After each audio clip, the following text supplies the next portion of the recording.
और उन्होंने 5 सालों के अंदर उत्तर प्रदेश को उत्तम प्रदेश बनाने का काम किया। मंदिर और मस्जिद के नाम पे लोगों को बांट करके, गुमराह करके भारतीय जनता पार्टी ने चुनाव जीत लिया था।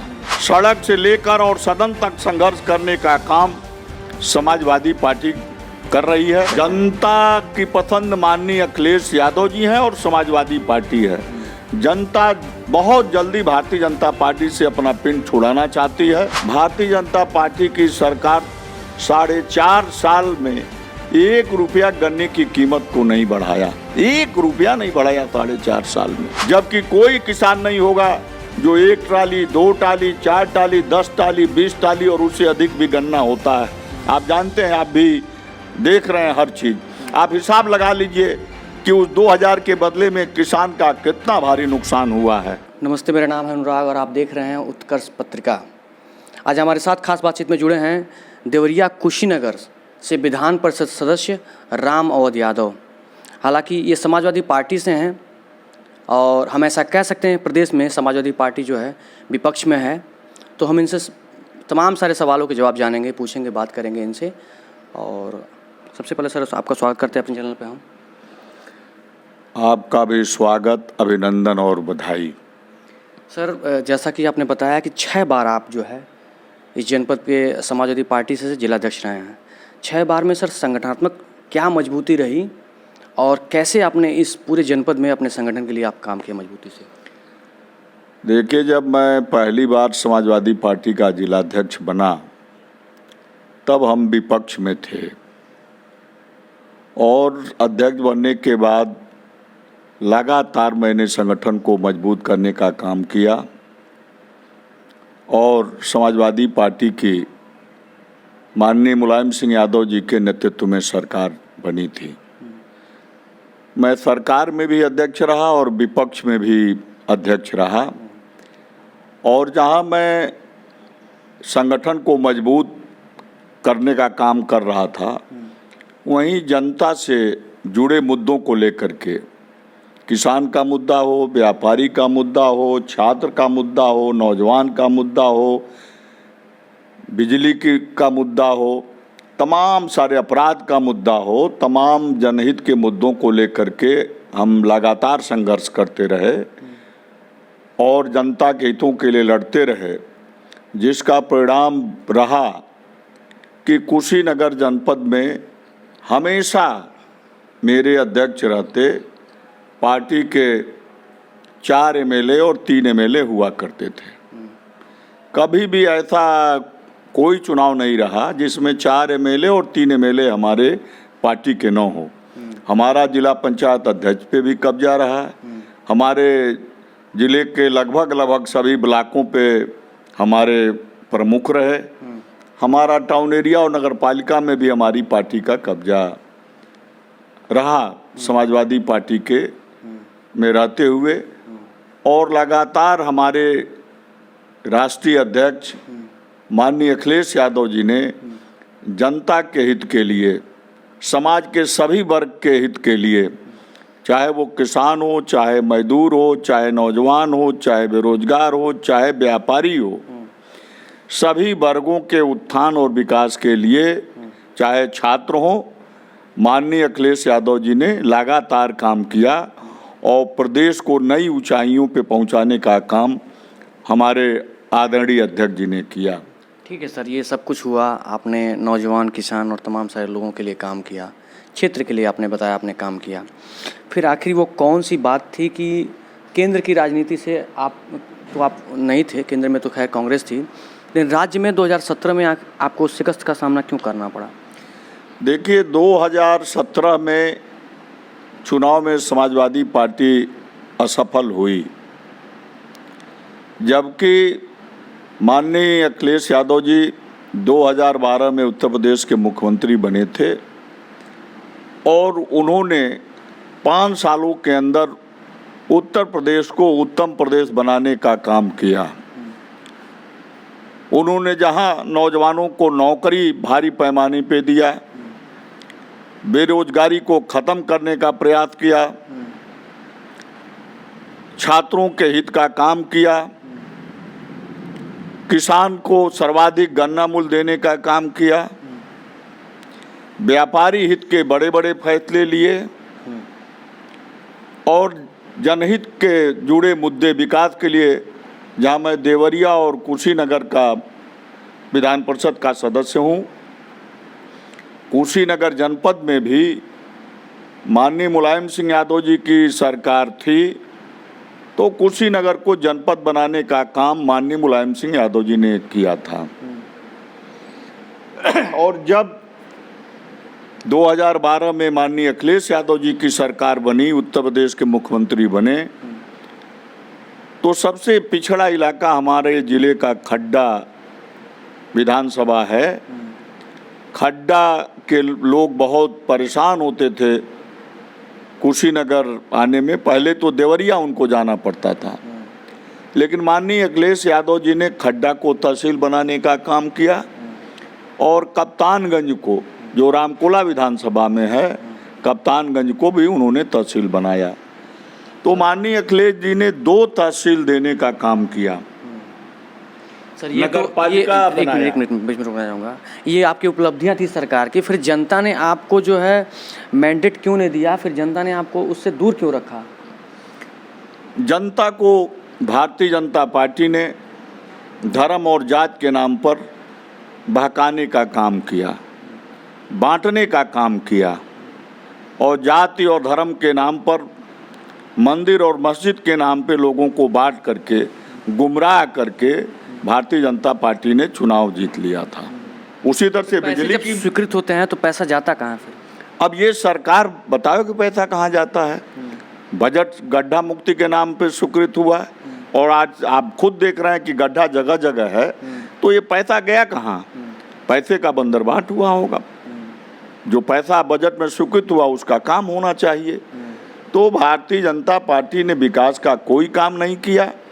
जो भी कुशीनगर देवरिया में विकास का काम हुआ है वो समाजवादी पार्टी की सरकार में हुआ है।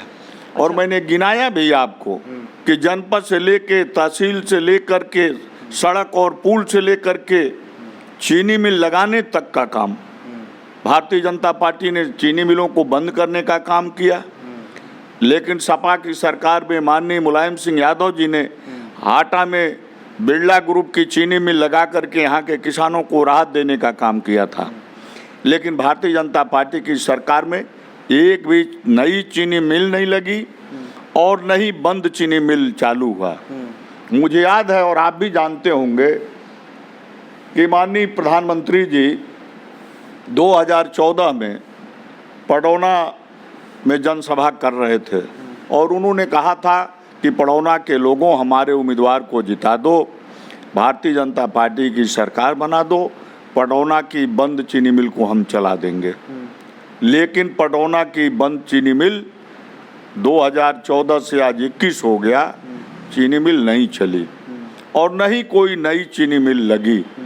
हमने तो सदन के अंदर भी पडरौना की चीनी मिल और कुशीनगर और देवरिया की बंद चीनी मिलों को चलाने की जहां मांग किया, वहीं हम नई चीनी मिल लगाने की भी बात सदन के अंदर हमने किया था और सरकार से इस बात की मांग किया था कि कुशीनगर गन्ना बाहुल्य क्षेत्र है, पडरौना की चीनी मिल चलना चाहिए, कटकुइयाँ चीनी मिल बंद है, लक्ष्मीगंज की चीनी मिल बंद है, चितौनी की चीनी मिल बंद है, तो नई चीनी मिल लगनी चाहिए।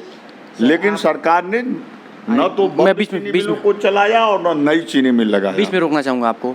सर, विपक्ष में आप हैं, विपक्ष की भूमिका के इसमें बात होती है तो कांग्रेस पार्टी के लोग कहते हैं कि विपक्ष की भूमिका कांग्रेस निभा रही है, सपा कहीं नहीं है, ना बसपा है।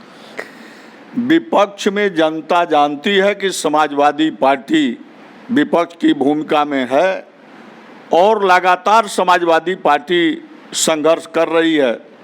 सड़क से लेकर और सदन तक संघर्ष करने का काम समाजवादी पार्टी कर रही है।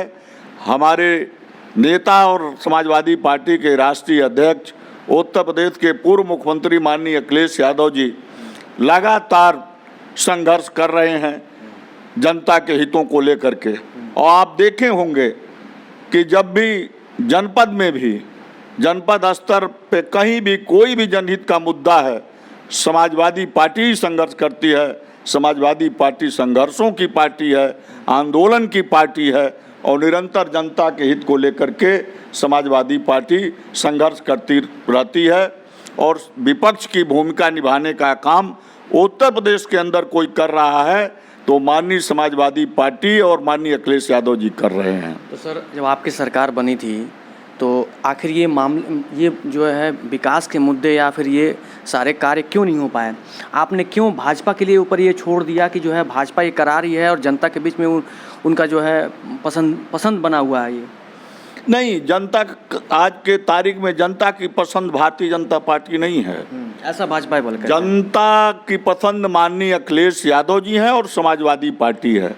जनता बहुत जल्दी भारतीय जनता पार्टी से अपना पिंड छुड़ाना चाहती है, क्योंकि जनता भारतीय जनता पार्टी की सरकार में बेहाल हुई है, बर्बाद हुई है। जनता के हित का कोई काम नहीं हुआ है, इसलिए जनता चाहती है कि जल्दी विधानसभा का चुनाव हो और समाजवादी पार्टी की सरकार बने। तो आखिर ये निकाय चुनाव जो हुए जिसमें ब्लॉक प्रमुख और जिला पंचायत अध्यक्ष में, उसमें बीजेपी को सबसे सर्वाधिक सीट क्यों मिले? देखिए, ब्लॉक प्रमुख के चुनाव और जिला पंचायत अध्यक्ष का चुनाव जो हुआ है, उत्तर प्रदेश की जनता उस चुनाव को देखी है, आप लोगों ने भी देखा है। जबरदस्ती ब्लॉक प्रमुख और जिला पंचायत अध्यक्ष बनाने का काम सत्ता के बल पे भारतीय जनता पार्टी ने किया, ये छिपा नहीं है। और जो कारनामा भारतीय जनता पार्टी की सरकार ने प्रमुख और अध्यक्ष बनाने के लिए किया, आज उस बात को लेकर जनता में भारी आक्रोश है। और जनता ने तय किया है कि जिस तरह से जोर जबरदस्ती और सरकारी मशीनरी का दुरुपयोग करके भारतीय जनता पार्टी ने प्रमुख और अध्यक्ष बनाए हैं, इसका जवाब 2022 के चुनाव में जनता उत्तर प्रदेश के विधानसभा के चुनाव में समाजवादी पार्टी के साइकिल पर बटन दबाकर इसका जवाब देगी। तो सवाल बड़ा महत्वपूर्ण है। किसानों के आंदोलन और जो लखीमपुर खीरी में जो घटना घटी उस पर उस पर जो है भारतीय जनता पार्टी के लोगों ने कहा कि यह पूरी तरह से प्रायोजित है। किसान आंदोलन भी प्रायोजित है और वो घटना भी प्रायोजित थी, वो जानबूझ के ऐसा किया गया किसानों के द्वारा देश को और जनता को बरगलाने के लिए। नहीं, ये पूरी तरह से गलत है और निराधार है। किसानों के ऊपर जिस तरह से बर्बरतापूर्ण कार्रवाई हुई, जिस तरह से गाड़ी चला करके किसानों को रौंद दिया गया और 9 किसान मौत के घाट उतर गए और कई दर्जन किसान घायल हो गए। ये भारतीय जनता पार्टी ने सत्ता के मद में भारतीय जनता पार्टी ने ये काम किया। आखिर सर, बीजेपी के कार्यकर्ताओं को भी जो मारा गया उस पर क्या कहना है सर आपका?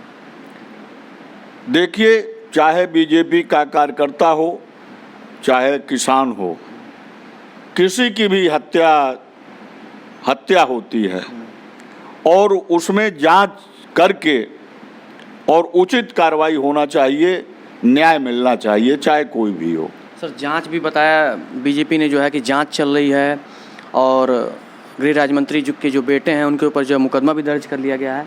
तो आखिर से पूरी प्रक्रिया तो न्यायिक चल रही है। प्रक्रिया चल रही है, लेकिन अब तक गृह राज्य मंत्री जी को भी इस्तीफा हो जाना चाहिए था। इतनी बड़ी घटना के बाद आज तक इस्तीफा नहीं हुआ और गृह राज्य मंत्री के पद पे बने रहते हुए भी जांच सही हो, ये संभव नहीं है। क्या वाकई में आपको लगता है कि किसान आंदोलन जो हो रहा है पिछले 10 महीनों से और ये जो देखा जा रहा है, क्या वाकई में किसानों के लिए मतलब जो है सेंटिमेंटल है सरकार, या वाकई में ये किसान सरकार से बात करने के एवज में नहीं है, सरकार से बात नहीं कर पा रहे हैं? देखिए, जो किसान आंदोलन 10 महीनों से देश में चल रहा है, किसानों का आंदोलन सही है, उचित है और किसान जिस मांग को लेकर के बैठे हैं वो बिल्कुल सही है। सरकार तो किसान की बात माननी चाहिए सरकार को लेकिन सरकार अपने जिद पर अड़ी हुई है, जबकि लोकतंत्र में सरकारें जनता के हित में फैसला लिया करती हैं और जो कानून जनता के हित में नहीं है उस कानून को रद्द कर देना चाहिए। किसान तो यही आज 10 महीने से मांग कर रहे हैं कि जो केंद्र की सरकार ने 3 कृषि कानून लाए हैं जो किसानों के लिए वो काला कानून है। कौन कौन से कानून है सर? कृषि कानूनों में जो खेती को आप कंपनियों को देने जा रहे हैं, कॉन्ट्रैक्ट पे देने जा रहे हैं कि कंपनियां खेती कराएंगी, मुनाफा कमाएंगी और किसान अपने ही खेत में मजदूर बन के काम करेगा। और किसान नहीं चाहता है, किसान चाहता है कि हमारी खेती हो और खेत के मालिक हम हो। तो किसान का जब उसमें भला नहीं है तो फिर सरकार को इस कानून को ख़त्म कर देने में क्या जाता है? क्यों नहीं किसान के इस मांग को सरकार मान लेती है?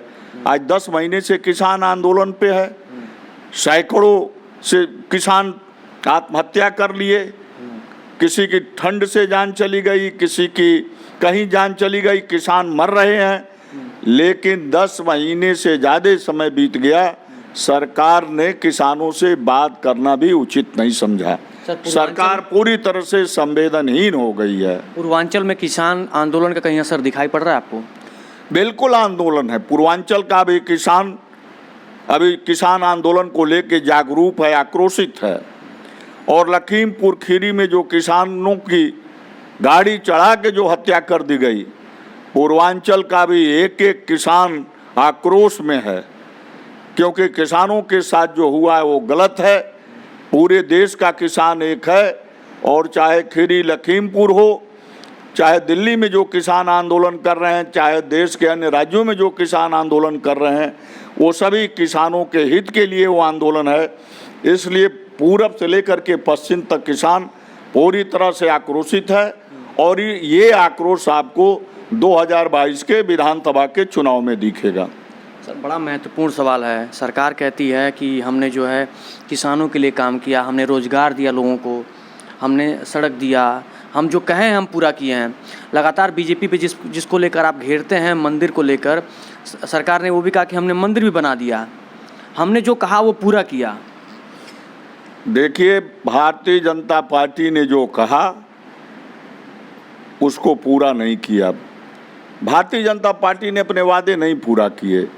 आपको पता है कि भारतीय जनता पार्टी ने कहा था कि उत्तर प्रदेश और देश में भारतीय जनता पार्टी की सरकार बना दो, हम 100 दिन में महंगाई को ख़त्म कर देंगे, बेरोजगारी हम ख़त्म कर देंगे, हम 2 करोड़ हर साल नौजवानों को नौकरी देंगे, हम विदेश में जमा पैसे को भारत में वापस ला करके 15-15 लाख खातों में हम भेज देंगे। मैं कहना चाहता हूं आपसे कि क्या इस देश में महंगाई खत्म हुई? क्या बेरोजगारी बढ़ी नहीं है? क्या 2 करोड़ हर साल नौजवानों को नौकरी मिला?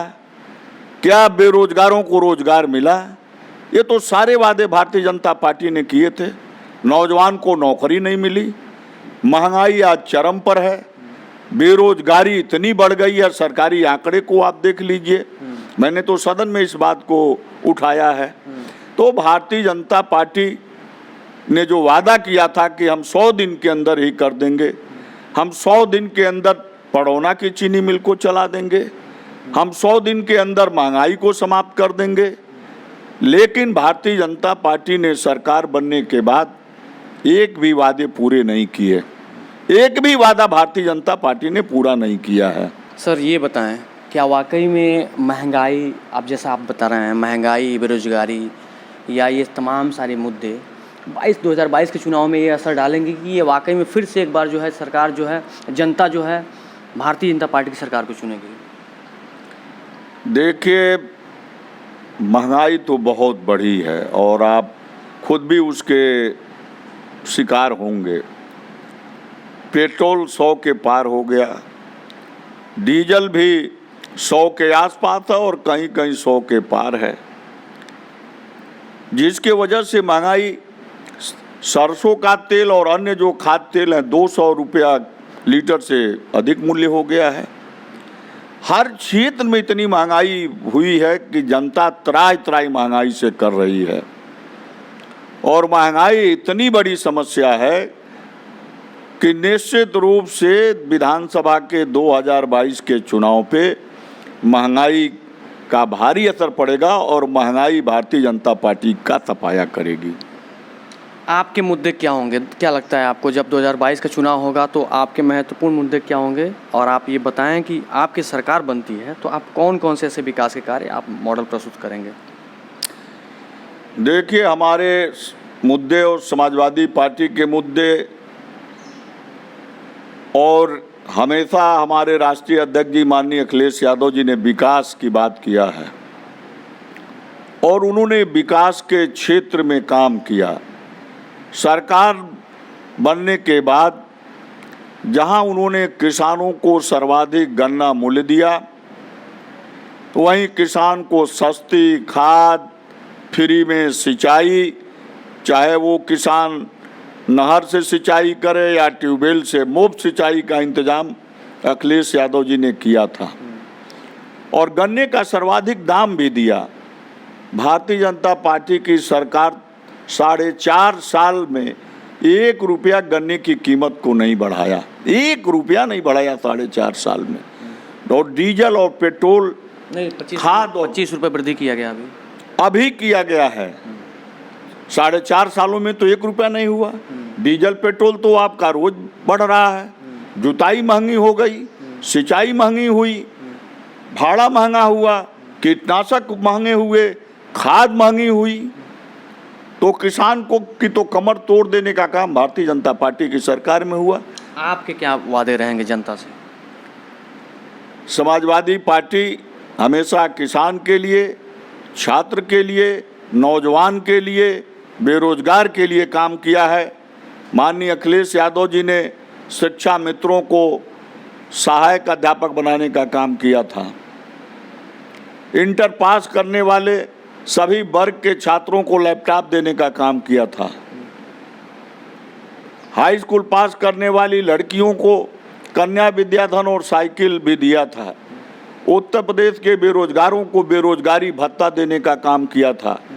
55 लाख महिलाओं को समाजवादी पेंशन देने का काम अखिलेश जी ने किया था। 102 और 108 एम्बुलेंस समाजवादी पार्टी की सरकार में माननीय अखिलेश जी ने दिया। आप बताइए, उसके पहले किसी सरकार ने 102 एम्बुलेंस और 108 एम्बुलेंस दिया था? 100 डायल माननीय अखिलेश यादव जी ने अपराध को रोकने के लिए समाजवादी सरकार में शुरू किया था। अपराध इतनी बड़ी बड़ी योजनाएं जनता के हित में माननीय अखिलेश जी ने लिया। लखनऊ के अंदर आप देख लीजिए कितना विकास का काम हुआ। आगरा एक्सप्रेसवे देख लीजिए, पूर्वांचल एक्सप्रेसवे देख लीजिए। पूर्वांचल एक्सप्रेसवे भी अखिलेश जी ने शुरू किया था। किसानों के ज़मीन का मुआवजा दे के उन्होंने टेंडर करके काम शुरू करा दिया था। तो आज भले ही सरकार उसका उद्घाटन करे, लेकिन काम उत्तर प्रदेश में जो भी विकास के हुए हैं उस काम को माननीय अखिलेश यादव जी ने किया है। भाजपा कहती है कि उन्होंने जो है किसानों को जो है हर महीने 3 महीने पे जो है 2000 रुपये उन्होंने दिया, आवास दिया, शौचालय दिया, और ऐसी तमाम 156 योजनाएं सरकार ने प्रस्तुत की है, जिसके वजह से जनता ये उनको मैंडेट दी हुई है। देखिए, किसान को जो 2000 रुपया महीना, साल में 6000 रुपया ये किसान निधि के रूप में दे रहे हैं। यदि किसान के गन्ने का उचित मूल्य भारतीय जनता पार्टी की सरकार ने दिया होता, भारतीय जनता पार्टी की सरकार ने गन्ने का उचित मूल्य नहीं दिया।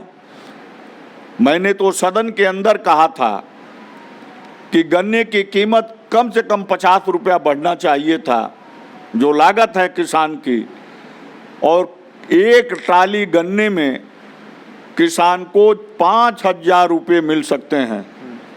अपनी मेहनत का 5000 रुपया सरकार ने तो नहीं दिया। हमारा 5000 रुपये का नुकसान हुआ किसान का 1 ट्राली में, और 2000 रुपया आपने 3 महीने 4 महीने पर दे दिया और ढिढोरा पीटते हैं कि हमने तो किसान को किसान सम्मान निधि दिया है, जबकि कोई किसान नहीं होगा जो 1 trolley, 2 trolley, 4 trolley, 10 trolley, 20 trolley और उससे अधिक भी गन्ना होता है। आप जानते हैं, आप भी देख रहे हैं हर चीज़। आप हिसाब लगा लीजिए कि उस 2000 के बदले में किसान का कितना भारी नुकसान हुआ है। वो कोई किसान पे एहसान नहीं है। किसान उस बात को समझ रहा है कि हमारे गन्ने की, हमारे फसल का उचित मूल्य मिला होता तो हमको उससे ज़्यादा लाभ पहुंचा होता। और समाजवादी पार्टी की सरकार में हमेशा किसान के भले का काम हुआ है। अखिलेश जी ने गन्ने का सर्वाधिक मूल्य दिया है। आगे भी जब सरकार बनेगी तो अधिक से अधिक गन्ना मूल्य किसान को मिलेगा, जैसा कि पिछली सरकार में, अखिलेश जी की सरकार में मिला था। सर, अंतिम और सबसे बड़ा महत्वपूर्ण सवाल, आपकी सरकार में संगठनात्मक रूप से चाहे कोई बड़ा महत्वपूर्ण पद हो, जिलाध्यक्ष का भी पद जब घोषित हुआ उसमें भी हमने देखा, और तमाम बड़े मुद्दे, तमाम बड़े जो पद आते हैं सर, विशेष जाति वर्ग को सर विशेष बढ़ावा मिलता है। अगर हम संगठनात्मक तरीके से बात करें तो सर, जिस तरीके से होना चाहिए एक बैलेंसिंग, सभी वर्गों को उसमें सीट मिलना चाहिए, नहीं मिलता है सर। नहीं, ऐसा नहीं है।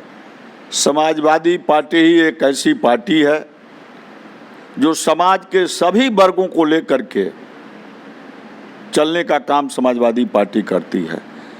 संगठन में भी सभी वर्ग के लोगों को महत्वपूर्ण पदों पे स्थान दिया गया है। आप हमारे जिले के संगठन को और आप प्रदेश के संगठन को देख लीजिए।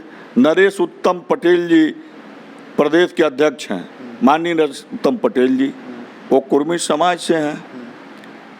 माननीय राष्ट्रीय अध्यक्ष जी, समाज का कोई भी ऐसा वर्ग नहीं है जिसकी भागीदारी समाजवादी पार्टी के संगठन में न हो।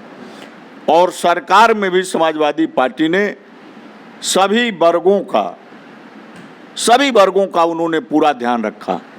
आप देख लीजिए, अभी लखनऊ से पूरब ही आप शुरू करिए, बाराबंकी से लेके, फैजाबाद से लेकर के, गोरखपुर से लेकर के कुशीनगर तक, केवल अभी लखनऊ से कुशीनगर देख लीजिए। हमारे सरकार में कौन लोग मंत्री थे? कई यादव मंत्री थे? कोई यादव मंत्री था? ये आरोप बिल्कुल गलत है। समाजवादी पार्टी हमेशा समाज के सभी वर्गों को, हमारे नेता आदरणीय अखिलेश यादव जी, सभी वर्गों को सम्मान देने का काम उन्होंने किया है। सरकार में भागीदारी दिया है। जहां मैं कुशीनगर और देवरिया मेरा क्षेत्र है, 2 मंत्री हमारे कुशीनगर में थे। आप देख लीजिए किस समाज वर्ग के थे। देवरिया में थे, वो किस वर्ग के थे। गोरखपुर बस्ती से लेके मैं बताया, आप सबको देख लीजिए किस वर्ग के मंत्री थे। समाज के सभी वर्ग के लोग थे। और यहाँ तक कि विधानसभा अध्यक्ष का पद जो सबसे महत्वपूर्ण था, उस पद पे माननीय माता प्रसाद पांडे जी विधानसभा के अध्यक्ष थे। तो समाजवादी पार्टी समाज के सभी वर्गों को सरकार बनने पर सरकार में महत्वपूर्ण जिम्मेदारी और सबकी भागीदारी सुनिश्चित करती है।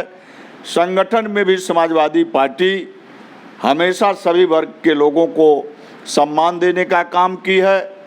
और आप देखते हैं टिकट में भी सभी वर्ग के लोगों को समाजवादी पार्टी टिकट देने का काम करती है। भारतीय जनता पार्टी और जो लोग ये आरोप लगाते हैं समाजवादी पार्टी पे, वो आरोप पूरी तरह से गलत है, निराधार है और जनता में अफवाह फैलाने के लिए, समाजवादी पार्टी का नुकसान हो इसके लिए भारतीय जनता पार्टी और अन्य लोगों के द्वारा ये प्रचारित किया जाता है। क्या लगता है आपको 22 के चुनाव में कितनी सीटें आएंगी आपकी? देखिए, 22 के चुनाव में समाजवादी पार्टी की सरकार बनने जा रही है और पूरे उत्तर प्रदेश की जनता ने मन बना लिया है कि समाजवादी पार्टी की हम सरकार बनाएंगे और भारी बहुमत से सरकार समाजवादी। कितनी सीटें? अभी तो हमारे राष्ट्रीय अध्यक्ष जी ने बोल दिया है कि हम 400 के भी पार हो सकते हैं। तो समाजवादी पार्टी, हमको लगता है कि माननीय राष्ट्रीय अध्यक्ष जी ने जो कहा है वो जनता के मूड को देख करके उन्होंने ये बात कही है और निश्चित रूप से जो उन्होंने कहा है वो बात सही होगी।